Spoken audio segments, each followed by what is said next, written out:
सांडपाण्याच्या पाईपलाईनमध्ये गुदमरून 2 कामगारांचा मृत्यू, कंत्राटदारावर गुन्हा दाखल करून अटक. MIDC बोरी पोलीस ठाण्याच्या हद्दीत सांडपाण्याच्या पाईपलाईनचे चेंबर साफ करण्यासाठी सुरक्षेची कोणतीही साधने न देता कामगारांना आत उतरवल्यामुळे विषारी वायूने गुदमरून 2 मजुरांचा दुर्दैवी मृत्यू झाला, तर 1 जण गंभीर जखमी झाला. ही घटना 16 मे 2026 रोजी मौजा भारकस शिवार प्लॉट नंबर K3 तालुका हिंगणा जिल्हा नागपूर येथे घडली.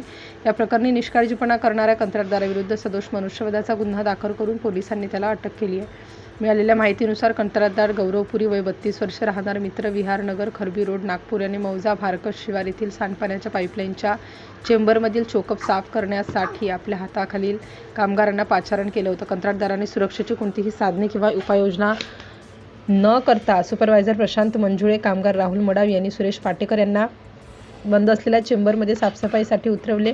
चेंबरमध्ये मोठ्या प्रमाणावर तयार झालेल्या विषारी वायूमुळे तिघांचाही श्वास कोंडला. यात प्रशांत मंजुळे आणि राहुल मडावी यांचा गुदमरून जागीच मृत्यू झाला, तर सुरेश पाटेकर यांची प्रकृती अत्यंत गंभीर झाली.